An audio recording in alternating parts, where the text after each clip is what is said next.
Hello there. Thank you for staying with us and glad you could join us again for another edition of Channels Beam. I am Victor Matthias. Now, with the cases of kidnapping and banditry, amongst other security challenges currently facing Nigeria, the search for solutions to the challenge has been on the mind of Nigerians, especially the security apparatus of the country.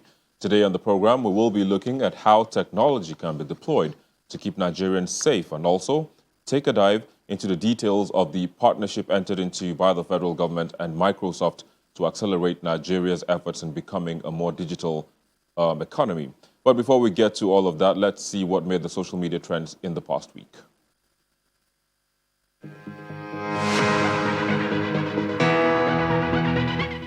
Nigerians on Twitter have reacted to the current development on the kidnap of students from Greenfield University, Kaduna State. The bandits on Monday, May 3rd, threatened to end the lives of the remaining students in their custody if the government or their families refuse to meet their demands of 100 million naira ransom and 10 brand new Honda motorcycles. This, however, has generated intense controversy, with Nigerians pleading with the government to come to the aid of the kidnapped students.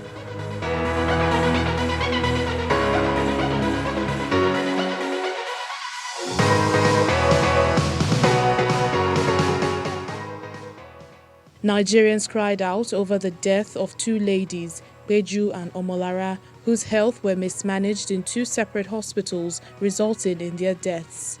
They also called for health reforms in both the private and public health sectors.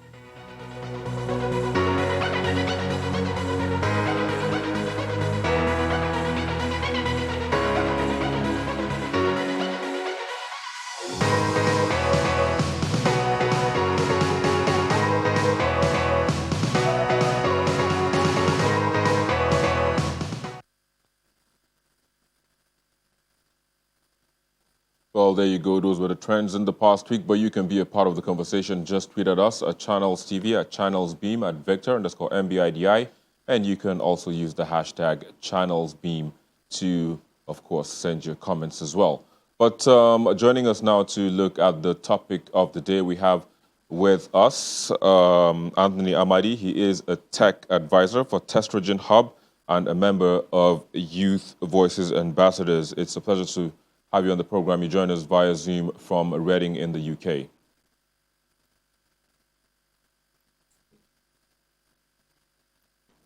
Well, we also have with Anthony, Mary Jacob Okuosa. She is a feminist and education advocate and also the founder of Whisper to Humanity Foundation. It's a pleasure to have you as well on the program. Thank you very much. Thank you. Of course, you're welcome. Also, kickstart the conversation for us, Mary Jacob. Of course, I know Anthony is a gentleman, as they say, ladies first. So, of course, you've seen everything that has been going on in the country, kidnappings here and there, people just going missing. We last heard of the lady who went on a search for a job to, unfortunately, now meets her end. But how can we use technology in this space to ensure that people can keep, their locations and all of that, abreast with people, with their closed ones, so that when times like this come, they can pretty much, just hit an emergency button and, their closed ones can locate them? Thank you very much. I would say that it's really very painful and difficult to live in times like this, and to know that we are going to have children to come and meet this time. We've gotten into the digital age, and almost everything at this age is happening in the digital world, just like when we had the COVID-19 and everything had to move to the digital world. And that is why so many people have been finding solutions on how to keep safety of young people in Nigeria using the digital devices. We know that so many young people are always with their cell phones, their mobile phones, or their laptops. So imagine that we have an innovation, a digital innovation that lets you raise an alarm and share your contact and your location with your family. And this, for me, I would call it safety in my pocket, because the world is unsafe, especially for people like me, young people, and especially for young women in Nigeria at this point. So the Whisper app that was that was developed by my NGO, Whisper to Humanity Foundation. Is one of these digital solutions to bridge these gaps. And what this app basically does is to help you choose your guidance. You use the app with your family and friends, and you can raise an alarm in situations and make sure that your phone is being tracked. So as soon as you raise the alarm using this mobile application, you will be tracked. You can be tracked by anybody that you give the right to. You can also cover real-time events that are happening with this. So for me, I think it's horrible that we are in this time, but at the same time, I think it is also a wonderful thing that we are having solutions like this to help the situation and to help us keep safe amidst all of it. All right, I'll come back to you in just a bit, but let me get to hear from Anthony what his thoughts are, especially in this regard, deploying technology to ensure that people keep safe spaces when they leave their homes or when they are in their homes or their places of business as well or places of work. Anthony, what do you think can be done in this regard? Okay, thank you so much for that question. Like Mary Jacob did mention, imagine if you could have a device that would set, alert people or your emergency contacts of locations. I mean, where you are and all of that. That would be good. I think that's exactly what we have also implemented in our own way. But with the extension now, we are not just limiting to you and your emergency contacts. We are giving you opportunity to as well broadcast the emergency you find yourself in, which could be maybe you're witnessing an armed robbery, it could be violence, it could be terrorism, it could be just name it, and then you have an option of even defining what you think which is not covered by the buttons you can't key, press, such that whenever you press that, those who use the app can view where it is happening and probably try to avoid that area, exactly, or raise alarm. And then we've also given opportunity for people to get the closest emergency contact. Response team. Let's say yes, there are several number contacts. Like let's say, for example, the police.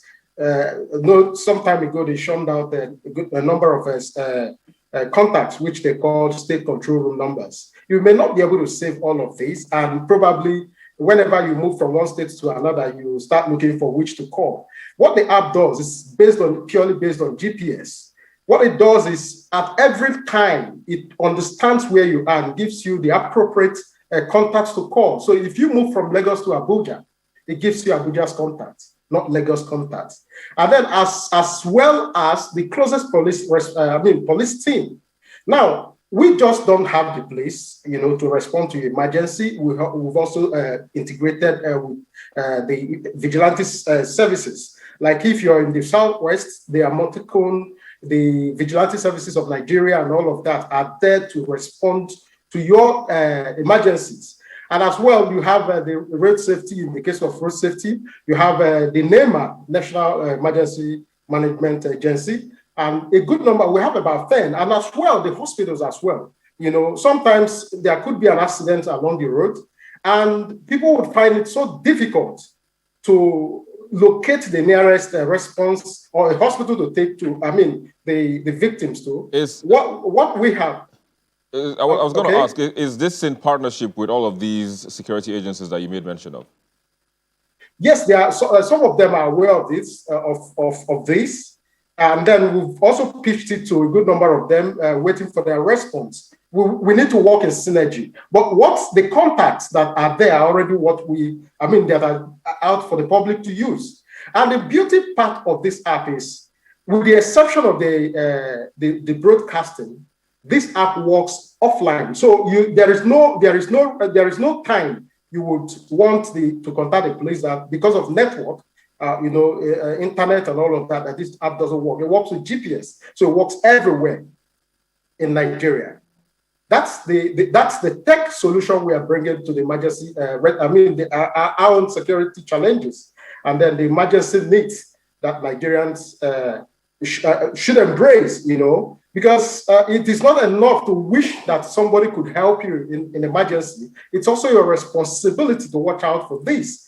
If you watch the cases, okay, let me even give you an example of this Dr. Nnamdi, may his soul rest in peace, who died in a traffic. Nigeria doesn't have a good number of, we have about less than 300 neurosurgeons or surgeons, as the case may be. And he happens to be one. What killed him? Or how did he die? He was in an emergency situation. There was no way to call the ambulance. He had to, the call was placed to UCTH. Before they could come, it had been late. These are the kind of things we're trying to solve and get Nigerians safer. Thank you. All right, Mary Jacob, let me come back to you now. So one of the key things that people might look into, when trying to, get used or use any technology that is available in the country, connectivity is a problem. Cost of data is a problem. How do we get around all of these things when we are in such situations at the moment? Okay, thank you very much. And I must applaud all of Anthony Amadi mentioned, and I would also say that in this situation, it takes us to going beyond just finding solutions. It takes us to sustainability plans on how to hold this. And if we want to bring solutions for people, for Nigerians, we'd also note the fact that more Nigerians are living in poverty at this time. So we would also give things that are way more available. Just like Anthony mentioned, the Whisper app that I mentioned as well has the ample spot feature.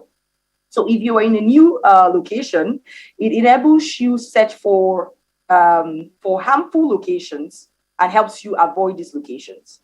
And you can search for the harmful spot locations and keep out of this location, even when you're not online. Okay, and we also have the Whisper to Humanity community, the Whisper community that helps you connect with all the young women in Nigeria. And with this connection, we're trying to build a bond to go beyond just looking out for ourselves, but like Tony said, looking out for other people as a responsibility, doing to others what we hope would be done to us. So with the issue of low data, I think some of these features that we have been talking about, some of these features that relate to the harmful spot feature, the sex offenders feature, that you can look at those things beforehand, and you can use some of those features offline, and you can raise alarm. And when you click the track me, people can even track you even when you are not, okay, around or online or using it, but because you have already clicked it and people can follow up with what you already clicked.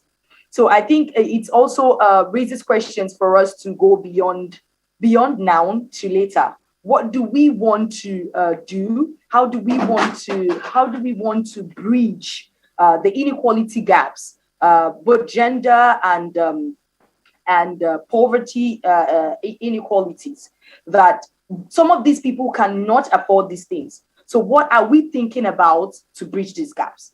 Which is why I mentioned some of these features, and why I also mentioned the Whisper community, where we build like a bond and a lifeline to help people, even when they are not online, to keep in touch with others and watch out for one another. Thank you. All right. Like they say, I mean, the more the merrier. But the saying also goes that when two heads come together, I mean, it's always better than one. So let me just put this to you and Anthony. Is there any possibility of a merger so that we can have a robust system? I mean, or a more robust system in the future? Like you said, it's not about now; it's about the later. Is there any possibility of anything like that? Just as we wind down. Okay, maybe Tony might want to go first. Okay.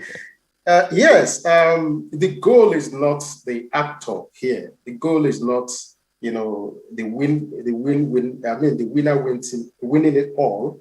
The goal is the safety of Nigerians. The goal is the betterment of our system. The goal is creating a system where you and I can at least be safe, and not the cheap deaths we experience every now and then in Nigeria. yes, we are All open right. to collaboration. Okay. Yes, so I look forward to that, though. Okay. Mary Jacob, in just one sentence, is this a yes or a no? Yeah, of course it is. Of All right. All right, course. then I'd have to say thank you to you, Mary, as well as Anthony, for joining us on the program and sharing your thoughts. Hopefully, we Pleasure. nip all of this in the Thank you bud both. using Thank you for technology. having me. Of course, the pleasure Thank is you for always having me, ours. too. Of course, Anthony All as right. well. We'll take a break, and when we return, we'll take a dive into the partnership between the federal government and Microsoft. That's in a moment. Please stay with us.